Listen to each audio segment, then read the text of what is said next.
Welcome. We're so glad you guys are here. We are sisters and doulas and childbirth educators, and we come weekly to share some great pregnancy, birth, and beyond information and stuff that you might not know. Or we go like a little deeper into things that you might want to consider, or there's lots of things. So it's all about options. When you know you have options in birth, then you can make different and better decisions. Yes. So we are so happy that you guys are here to join us. We are live, and hi everybody. We've got some good people joining so far. So we're so grateful for you. And we are sorry for our Facebook community. Facebook is not working for us, so we're trying YouTube Live. I'm not sure if you guys know this, but we have a YouTube channel. That we actually take these lives from Instagram and Facebook and we upload them to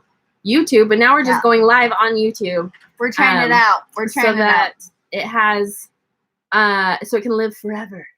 Because don't you want to hear us forever? So. Forever. Yeah, and we're just gonna hop into it because I mean, do we want to talk about what we've been working on and why we look the way we it's serious Greece situation going on. We, just so you know, we've been working for 2 weeks now. For months, but for months, but from 5 o'clock in the morning till like 9 o'clock at night. Maybe later. Like last night, I went to bed at midnight. Yeah, you're right. And me too. But in there, there's we're taking care of kids. But really, we work from 5 to midnight every day for 2 weeks. And to get this course going, Kate, it's awesome. This course is so good. But it's been interesting so the course is done. It's just now like getting all of the tech side of things working and the way it should be. To get it to you guys. So we were hoping to have it we were hoping to have the cart open this week, but I think next week. We need 1 more week. I think, because we're out of babysitters. Yeah, we're out of babysitters. No one wants to babysit our kids anymore. So I have to wait until Saturday and Sunday when the husbands are home. Yes. But so hence the 5 a.m. look. With the little poof right here. Going from one thing to the next. So we'll just jump into it because we're so actually it's a favorite she's topic. Excited. I am. I'm like super pumped. I love this. This is one of Alina's specialties. Pet ideas. Well, I just love the science. I love this science of mind-body connection and how everything is always connected and how we can utilize that mind-body connection in labor and make it work for you in amazing ways. So we're going to get into it. We're talking today specifically about breathing, how breathing techniques can work in labor. So, which is important. Yeah, it's super important. So will you guys, if you have any questions about breathing or experiences about your own labor or people that you've heard of or whatever that have used, throw them in. We'd love to bring that information in and share with everybody. And the thing is too, is breathing is, well, you'll probably get talk about it. It's okay. But breathing as doulas is one of the biggest things that we remind moms to do, because it's kind of like our natural reflex to just like tense up and stop breathing and we don't even notice it. And it's in the stopping of the breathing that cascades a whole series of things that happen in your body. Okay, I think you should get into that. Okay, let's just talk about it right now. It's hormones, it's nerve synapses, it's all the things. So what happens is when we perceive, so first we have a thought. In our amygdala, in our limbic brain, we have this thought that says, I'm worried. Yeah, I don't know. If I get too sciencey, I will translate. Go ahead. Will you? Yeah. Okay, guys, stick with me. In a part of your brain, there's a part of your brain that has thoughts, right? And so you think, oh, this makes me nervous, or I'm worried about this.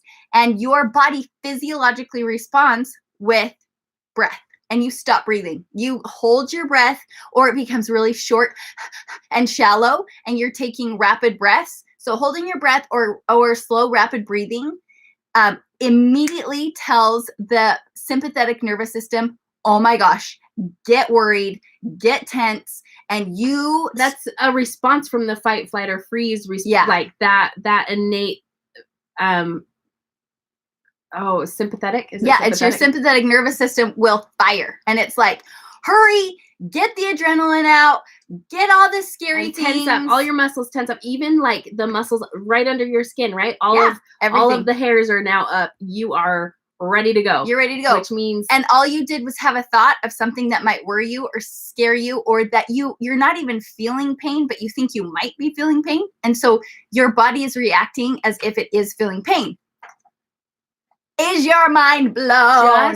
Just your breath. Stopping your breathing. Yeah. Or shallowing your breathing. So that all happens instantaneously. And it actually is through the vagus nerve, which... Have you heard of the vagus nerve? Are you ready for the vagus nerve? I'm going to tell you, we're going to get through breathing first. And then as a bonus, we'll talk about the vagus nerve, because the vagus nerve it's really cool, you guys. Cool. Our bodies are so stinking awesome. And if you understand the way they all work together, all the parts, all the chemicals, everything that's inside of you, without even thinking about it, the design of everything that's going on, it is like, you're just magic. Like, you can't help but be like, dude, that's me. I got the best body ever.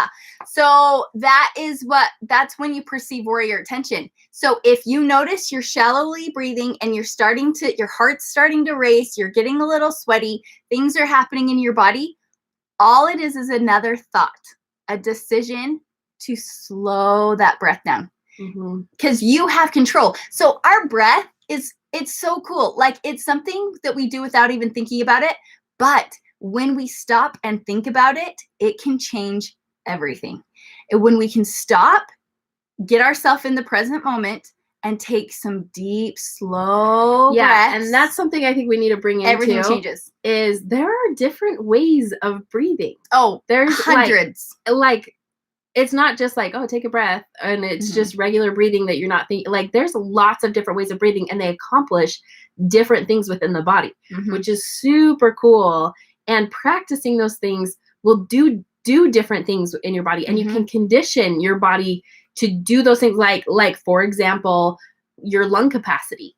You talk to any singer or swimmer, and they have elongated their lung capacity because of the type of breathing that they do, and why they use and how they use their breath. So that's really cool. Yeah. What a good connection. So should we take some questions or comments? We have some really cool things.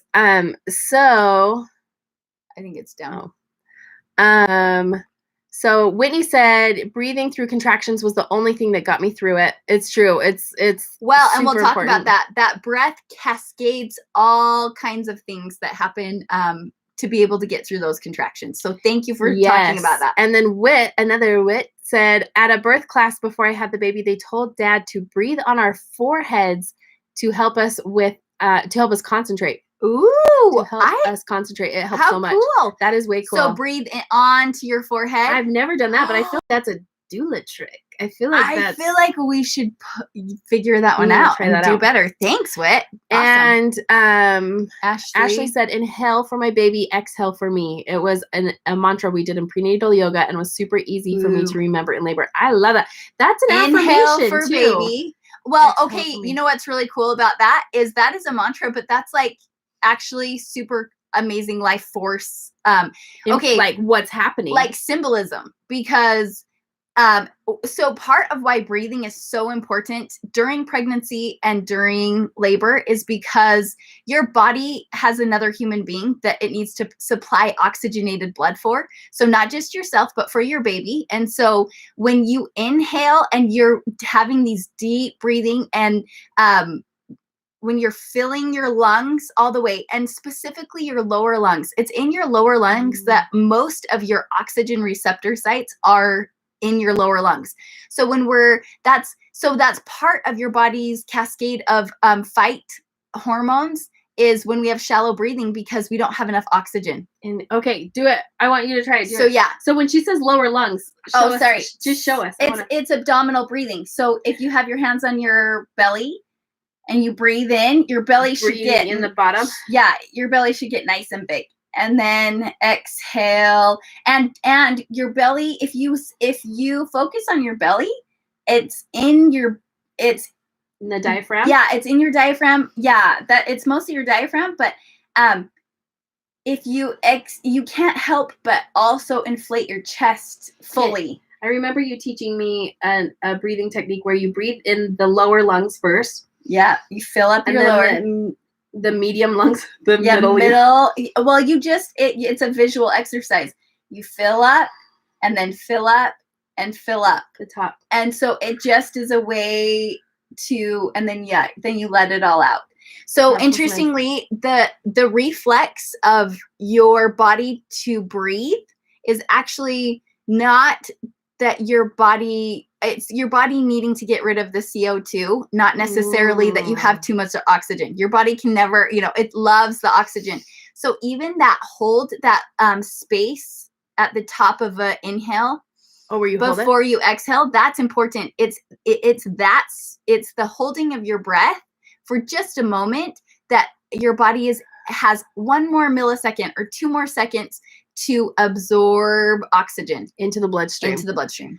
Okay, Whit also said she'd love to know about breathing while pushing, and she said she's heard mixed things about hospital coach pushing. We'll go through that. Let's talk about it. That's actually a big part of our course. Yeah, it is. Is breathing and pushing. I love when I do slow, deep breaths, help my baby to change his breathing pattern when we are snuggling. That is so cool. That is a thing. That is way cool. That is. I love that. My birth story is nuts, and although I wanted to intervention, wanted no intervention. I needed all of it, but breathing helped during my 34 hours of labor, even to help remain calm and headed to my C-section. Oh, thank you for bringing that up. That's huge. Okay, so here's awesome. The thing is so I don't know did your moms do Lamaze class? And like when you think about movies, right? That's what they're doing. They're screaming or they're breathing like that. They're breathing weird, and it was all Lamaze, and Lamaze was kind of the first of the natural birth methods, and it's awesome. Lamaze is awesome. They've really shifted. Well, it's not even that they've shifted; they've honed in.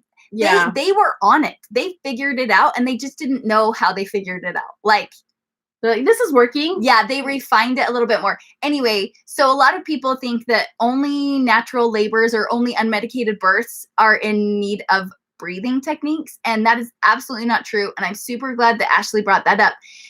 Laboring, you have to labor, whether you have a C-section or an epidural or an unmedicated birth. There's laboring that happens, whether it's Braxton Hicks, and you're pregnant, and during that pregnancy, your breath work is super important. So, and not to mention, I love that she said it kept her calm.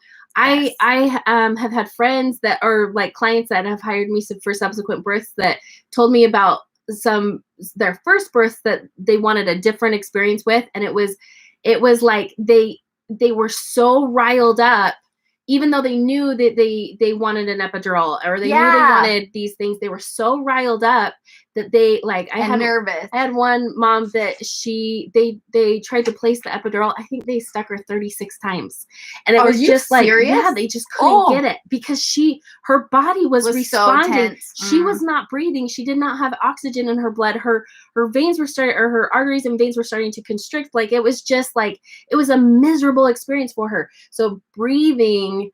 And she had a completely different experience with her second birth. And part of that was because she remained calm through breathing, and used her breath. Mm-hmm, and through like mindset and keeping things. And that's the thing.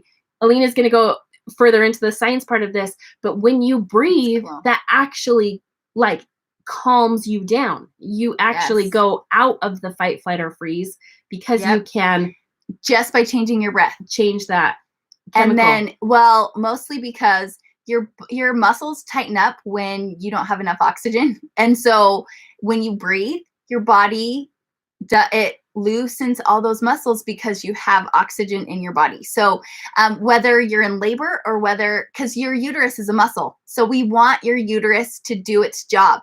And if it doesn't have enough oxygenated blood, it cannot function optimally. And if anything needs to happen during your labor is you've got to have your uterus functioning properly. So those breaths, those slow breaths. Emily brought up a good point. She said breath work for me is really hard when I pass 25 weeks because I'm all legs. Literally, my torso is so short, 2 fingers between my ribs and the top of my hips. Okay, so I love that you brought that up. So by the time you're 25 weeks, so that's... Wait, she's not done. I learned with my first that practicing breathing during pregnancy helps so much during labor. That's what I was just going to say. Girlfriend, you got it. You got it, Emily. You did. Thank you for bringing that up, because that is our recommendation as childbirth educators. We love teaching breath work as soon as possible to but like we're talking minutes. It's not, it doesn't have to be like an extensive now I've got like 5 minutes twice a day is optimal. If you can do 5 minutes once a day, awesome. Because it's a muscle. Again, you're conditioning your body to feel and to breathe certain ways. To respond a certain way. So when your belly is full of baby and your lungs are squished and there's not a lot of room, your body knows how to get that oxygenated blood, and you have conditioned your lungs to be able to do that. Is there another comment? Yeah, Ashley just said that she had some trauma and her doula was a lifeline during all of that, especially to her husband. So thank you to all doulas. Oh, Ashley, so nice. Thanks. Doulas they are awesome. Great, and especially in traumatic situations. They're worth it. In all situations, but especially when there's things happening. So we are like referencing all of this to pregnancy and birth, but we hope you can understand too that breathing and breath work actually surpasses and I'm going to tell you the research. They have been doing lots of studies on breath lately because of all the physiological effects. So that means like it's lowering blood pressure, it's reducing anxiety, it's helping with PTSD, it's increasing energy levels, it's helping with muscle relaxation, stabilizing blood sugar. All of that happens. That's amazing. Like on a physical level, just because of just continuing to breathe. Yeah, just breath. So I don't know about you guys, but when it is amazing, sometimes I forget to breathe. Like I will be working or whatever, and all of a sudden I'll go, it's almost like my body was like, oh my gosh, take a breath. So, and then, I gotta nose it. So then I know that it's important for me to stop and to like realign and come back into my body. A few deep breaths. Yeah. So I was in my head and I don't know what I was doing, but I'm usually working or thinking about something that is not necessarily in the present moment. I'm thinking about the past or the future, because if I was in the present moment, I would be breathing and noticing my breathing. And that is actually the biggest part that science is having a hard time quantifying, but they are through like EKGs and EEGs is they are finding as people do breath work and deep breathing exercises, it will stimulate, light up the brain. Yeah. Light up the brain in like your feel-good centers and your memory. So it's stimulating memory. It's stimulating like calm and oxytocin. Thank you. Like all your hormones that are really, really beneficial to your system. So that is cool. And because it's creating a mind-body connection. So, and that's where the vagus nerve comes in. Your vagus nerve is a nerve that connects your brain through the brainstem into your body. It specifically connects into your gut, your heart, and every single organ, but its main like channels are from the heart and the gut and the lungs. And then it has connections, neuron connections with every single organ. But that's why we get gut reactions. That's why when we breathe, we have emotional, physical, and mental responses through your whole body because of that nerve, because of those sensory nerves. So it would only make sense that breathing could calm the mind. And that's why meditation, the biggest part of meditation is on breath. Yoga. Yeah, and yoga is on breath. Yeah. And I love that. So in the yogic tradition, there's a whole section of yoga that's just breath. That's all it's called pranayama. And prana is life and yama is control. So it's like life control. Your breath is, and you like sit there and breathe differently. That's all you do is breathe differently. And it's yoga, but it's just you're just breathing. Yes. Isn't that so cool? I've never done it yet. It's so cool. Guys, it's awesome. But one thing I want to say about the vagus nerve, and then we're going to do a little breath exercise. I did want to talk about pushing and we got to do that. Okay. Maybe I'll not talk about the vagus nerve. Do you want to talk about No, do you want to?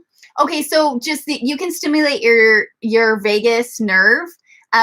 Breathing is a really good way to stimulate your vagus nerve. And honestly, so many things are, when you stimulate your vagus nerve, like so many things fall into place. There's a huge benefit. Yeah, but cold exposure, so like cold water.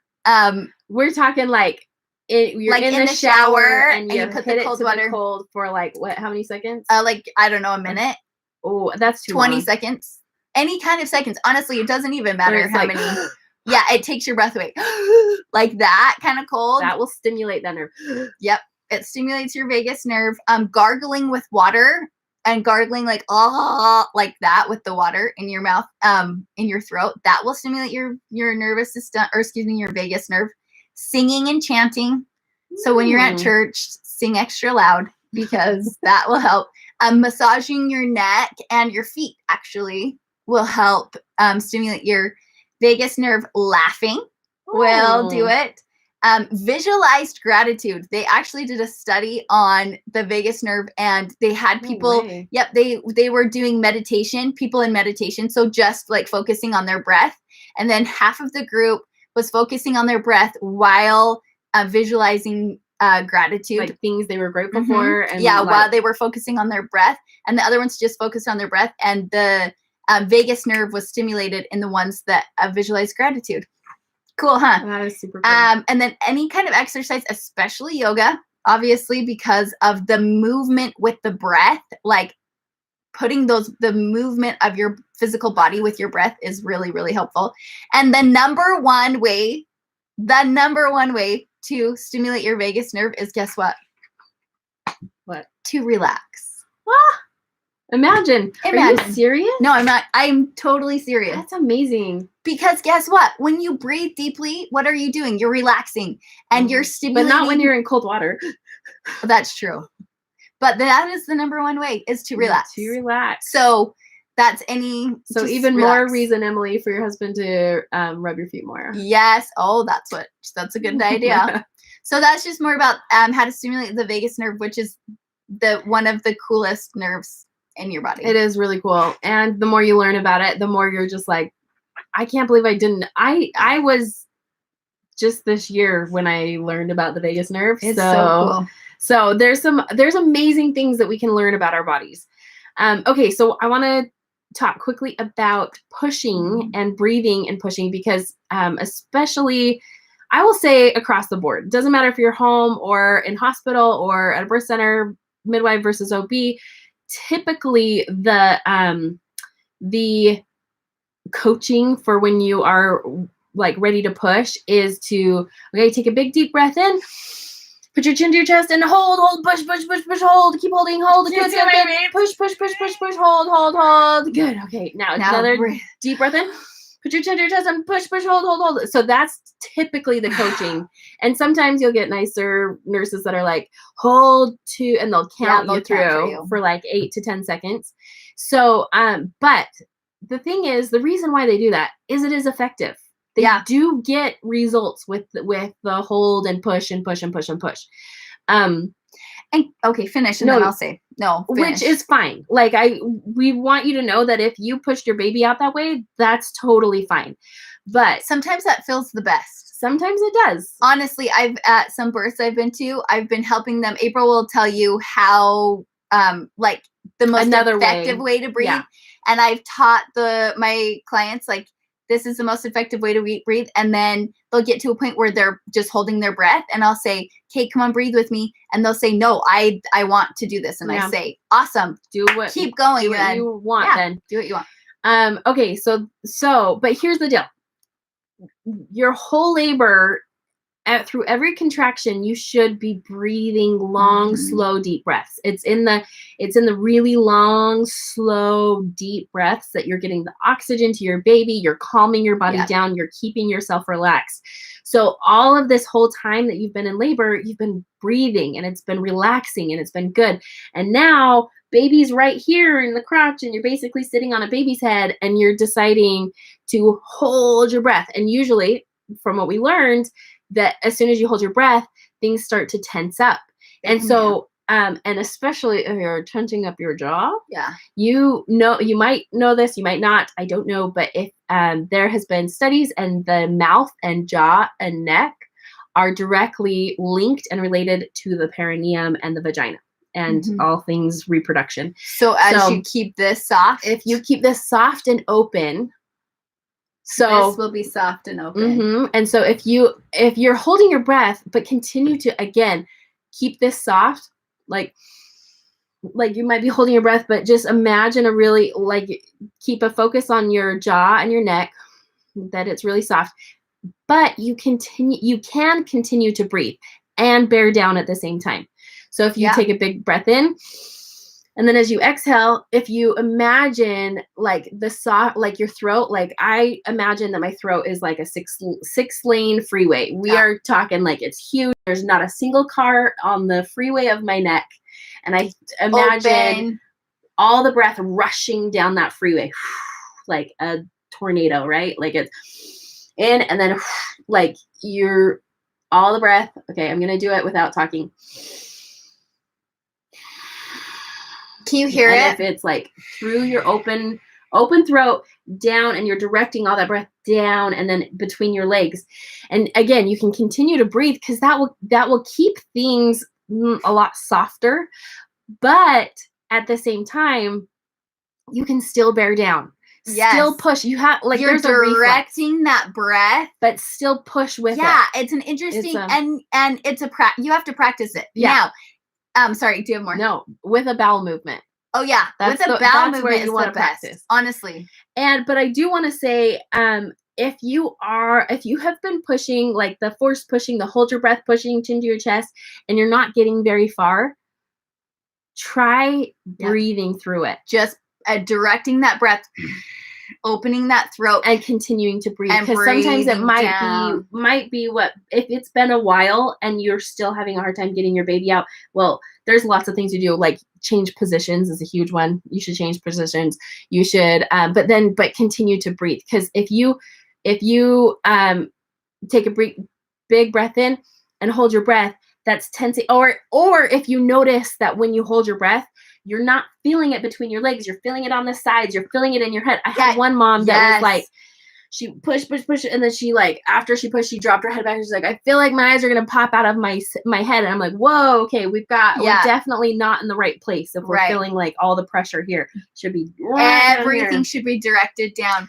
So the breath that she's talking about for pushing, a pushing breath, that is similar to an ujjayi. If anyone does yoga or pranayama practice, it's a similar ujjayi. So it's not constricting the throat, but that sound, you're using the larynx to vibrate and to direct your breath. And it's actually super stimulating to the vagus nerve. That's what's stimulating the vagus nerve. Ujjayi. And everything's connecting itself. And everything's connecting itself. And it's awesome. And everything is always connecting itself, you guys. It's so cool. Okay, let's see. Our bodies are amazing. Okay. I feel like we missed a few. Love watching these lives and learning so much information. Thanks. That was helpful. Fun. We love it. I'm pregnant. Thank you for sharing your passion. You guys are the best. Thank you. It's crazy. This makes me want to have another baby. I know, Olivia, you just had one too. So 8.5 months, right? What? It's already been 8.5 months. I know. Time flies. So crazy. We met Olivia here. I hope, I want you guys to know. Been doing this we have never met Olivia, but just through this, and we just feel connected to all of you. Anyone else trying to do this right now? Yeah. Thank you. Are you doing it with us? You can practice that. You can practice that breath for your pushing. That's just directing down your pushing. So Oh, this is interesting. Ashley said, I tended to make some weird high-pitched sounds, and my doula was very good at coaching my husband to make it low and deep sounds. Looking back, doing that helped me to relax my jaw. Yes. Okay. I want to explain that a little bit more. When it's okay, low and deep is actually a primal thing, and it helps to facilitate what you're trying to do, especially when you're pushing. So you'll notice. Sorry, can I just say, if you think about tones, so if there's any musicians out here, tones, a low tone is down here, and a high tone is up here. And in your head. So your vibration, you are sending out a vibration, and that low vibration is timbering down your body and out where you want your baby to come. Isn't that so cool? Versus timbering up in your head, not where you want to go. So it is interesting, and I'm so glad your doula was there to tell you to keep it low, because it is in the high-pitched noises that your breathing changes into hysterical, and you stop breathing, and like the or hyperventilating. Yeah. And it's like you get moms who go higher typically get hysterical, and they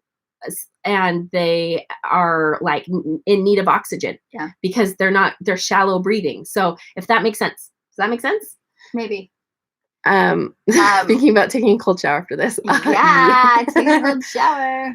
Man, I wish I'd have known this. I burst so many blood vessels in my face and neck during my hour of pushing. Like bursting blood vessels in your face and neck is common because you're pushing and holding your breath, and then in your head, and it stops here instead of low, deep, slow breaths down. Oh, okay. So we've got 32 weeks and diagnosed with preeclampsia, and we'll be in the hospital until baby comes. Any advice for delivery with preeclampsia, C-section, or vaginal? So not sure like how you're going to deliver, but you do have preeclampsia. Okay, we're gonna have to do a little bit of research. I know some, but I would like to know. I'd like to be more. Right.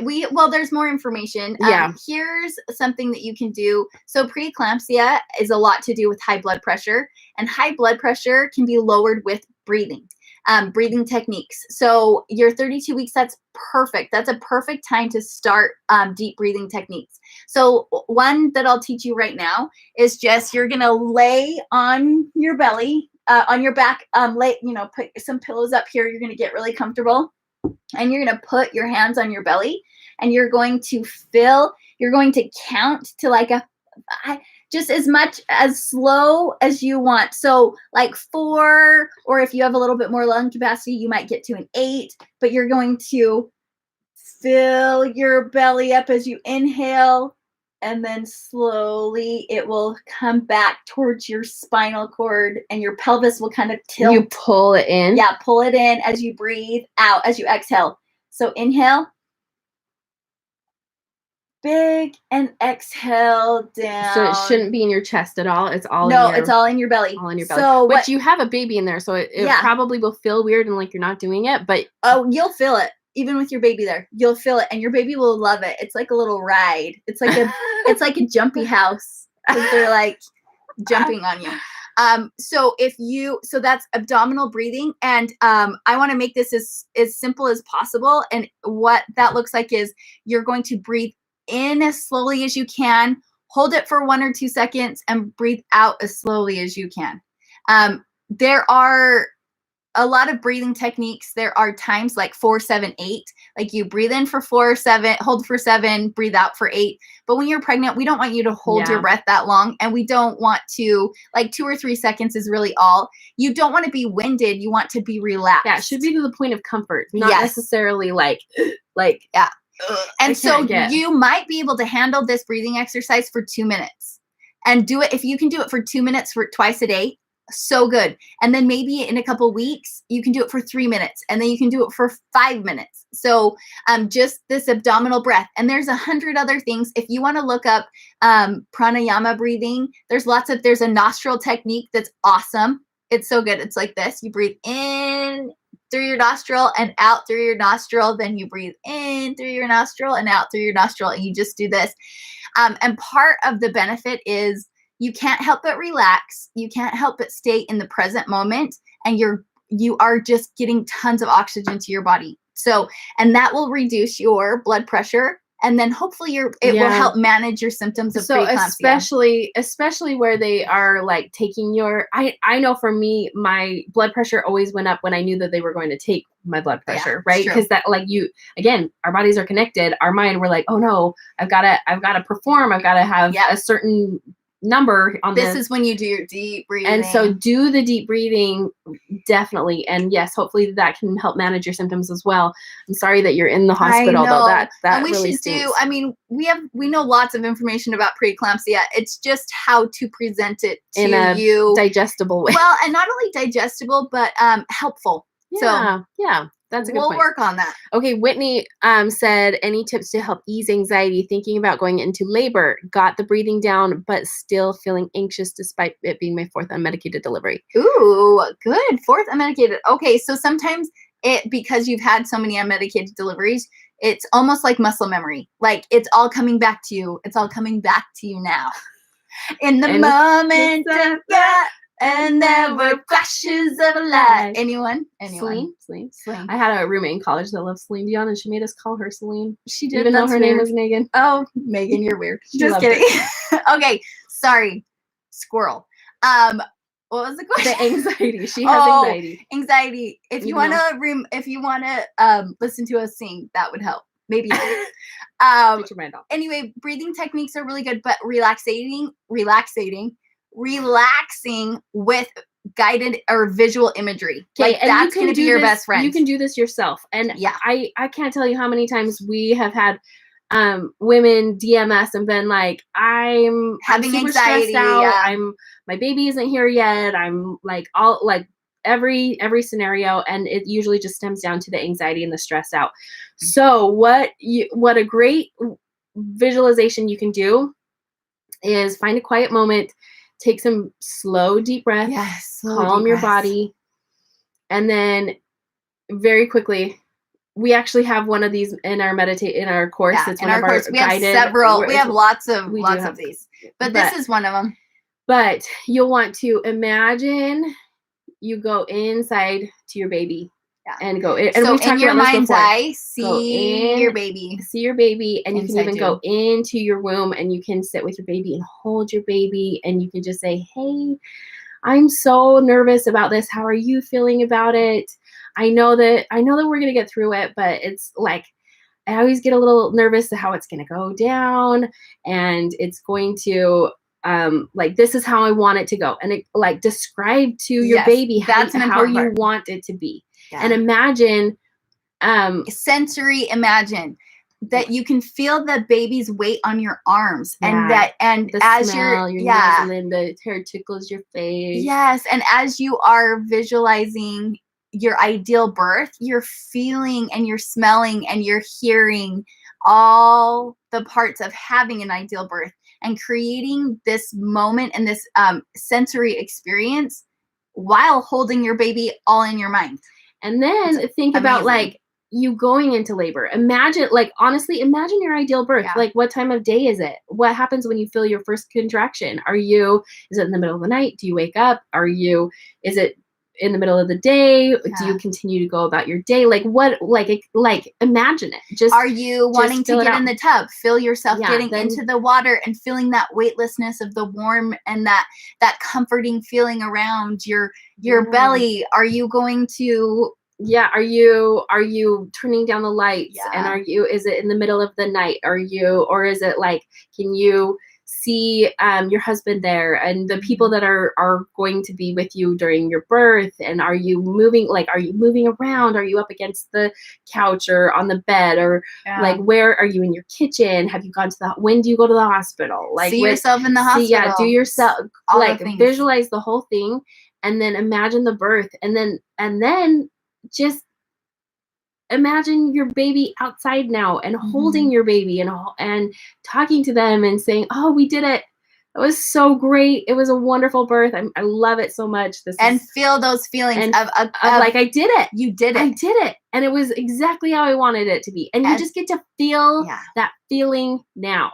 And it's you feel, so your body just thinking and feeling that confidence and that feeling of euphoria that you did it.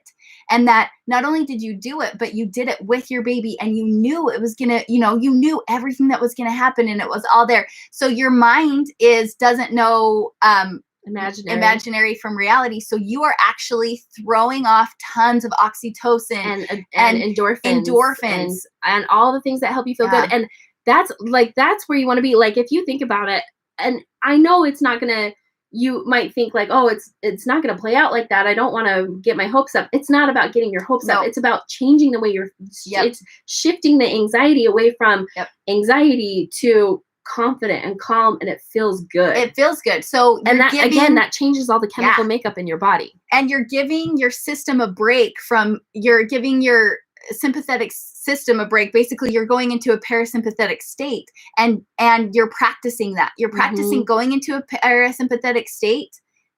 When you feel anxious, you're going to calm, and then your body, when you feel anxious, will almost like reactionary go back into calm. Yeah. So, and then, you'll go back and forth all day, every day. That's just how we're wired. Again, the more you practice with it, the easier it will be, and the less time that you need to spend in the visualization. It's more just like, okay, I'm feeling like the yucky in my stomach, and my chest is starting to constrict. I'm going to just take a few minutes to take a few deep breaths, and I got to connect to my baby. I got to think this one through and fill it out and imagine it over. Maybe that's what you really love, is the part where it's just like you are looking at your baby and seeing them in detail and imagining them the way that they are in your head. Love that. So you might not need to go through the whole birth process, the ideal birth process. I would recommend doing it one or two times, but maybe if you go immediately to your baby and you hold that baby, and your whole sensory experience in your mind is after the baby is here, and those feelings that you feel for your baby and your husband and your care provider and your doula and your baby and yourself, and just all those feelings. And then again, you're just conditioning your mind and your body to do that. So, okay, any words of wisdom for back labor? Do any time with my third, and have been dreaming or dreading the thought of that. Was that way with both of my other babies? Counter pressure. Did you? Okay, so that we've done counter pressure. Did you, Brevi? I forgot your name. I know you've told us it before. I gotta write it down. I apologize. But we recognize your handle. Yes, we do. Yeah. Did you use counter pressure on your back? Usually back labor means that the baby is not in optimal position. I would check out spinningbabies.com. They are masters at shifting and changing babies. I'm telling you, we're like mamas in labor on their heads, essentially, to get babies in a correct and optimal position so that it will be a much easier birth. Things will go smoothly. And even there's this one maneuver. It's amazing. They know all of the things. So go to spinningbabies.com, and getting the baby in optimal position will be a huge help, because again, if you're feeling any pain radiating down your legs or any intense back labor, that usually means that the baby is, because what's happening is, okay, here's my spine. We're going so late. I know. And this is not even breathing, but you guys have some really good questions. Yeah, you do. And so if your baby, so this is your baby's face, okay? So if they're down here, so if this is their back, then this is an anterior position. This is the position you want them to in. And as they are swirling down, they're actually using their back to move down. So if you have a baby that's not in a great position, they're still moving down, and then you're feeling it all against your spine and your back and your hard spine bones. And that, guess what? That sacrum is not a bendy bone. That does, where your pelvis moves and is actually not a full circle, your sacrum is not. It doesn't move. So having that up against that is not a baby. So in the meantime, before you can get to spinning babies, do hands and knees or bum in the air. That's really good for now. Position. And then I don't know how many weeks you are. You're due anytime. Darn it. Our course, we go into great detail about comfort measures and repositioning babies. So Spinning Babies is a good resource. And Brianne, thank you. Thanks, Brianne. And Becca gets me labor too. I used one of the percussion massage guns during my labor, and holy moly, it was a game changer. Nice. I gotta look into that. I have one of those. It didn't change my game with how my baby came out, but it helped my labor pain and made it tolerable. I love that. I love it. You guys have the best questions. Good luck with everybody having their babies in the next few minutes. I know. There's a lot of you. Please let us know how it goes. Even if it's not what you anticipated or what you think we want to hear, like, please know.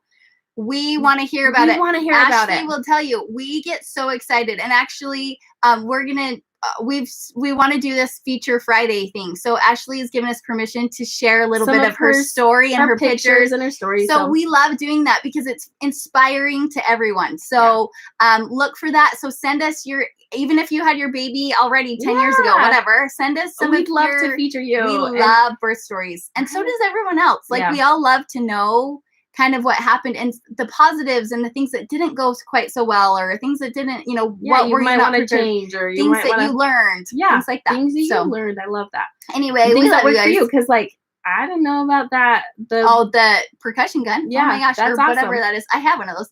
Okay, so to this week's giveaway. Oh yeah, because we are going so over on time. And we forgot. I forgot. Okay, guess what? Because we talked about breath. Just DM us your birth stories. Just in the DMs. Thank you. So we were talking, our giveaway this week is a plant. Like a live one. A live one delivered to your door. You a plant. Because it's oxygen, and breath is all about oxygen, and we just, and I don't know, I feel like more a alive. Plant. A house plant. You can keep it in your house. Yeah, like it's not a succulent. No, but the one we leafy. picked it specifically said it cleans the air. It cleans the air. It's an air cleaner, and I forgot the name of it. But it's easy to keep alive, and it will be shipped to your door, and it will clean your air. And when you do your deep breathing exercises, and you fill your breath with oxygen, maybe you make yourself a little corner with a plant and some pillows, and that's your breathing space. And I don't know if you guys love plants, but we love plants. So I never thought I used to be able to keep them alive. But I've done really good. Yeah, it's because we love them, and you send them lots of good energy, and anything's going to thrive when you send it good energy. That's true. Anyway, we love you guys. And so comment on this. You have 24 hours. Comment, and we love you. Give us a DM, and we'll pick a winner on Thursday, and we'll send this all in an email. Yes. Yay! Yes, I will. Okay. Okay, have a good one. Good night. Okay, you go there. Good night. Good night.